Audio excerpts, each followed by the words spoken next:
眾所周知，中國敬酒以前一路做開大支裝，當佢推出細支裝之後呢，銷量提升咗幾倍啊！點解會咁嘅？當然係市場有細支裝嘅需求啦。正如香港劏房都合法化啦，因為市場上有大把外僱內地學生進入香港，有一定嘅市場需求。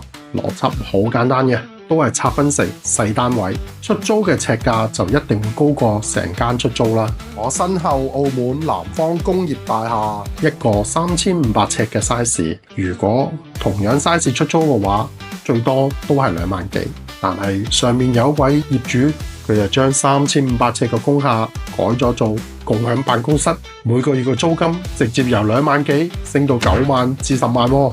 嗱，依家咁啱有個一樣 size 嘅物業急放喎，尺價跌到只需2200蚊一尺咋。如果你都想成為樓上嗰位租金印鈔機業主，咁時機嚟啦！我仲識得嗰位業主添，Snowman 幫你打造現金流量池，令你躺着也收錢。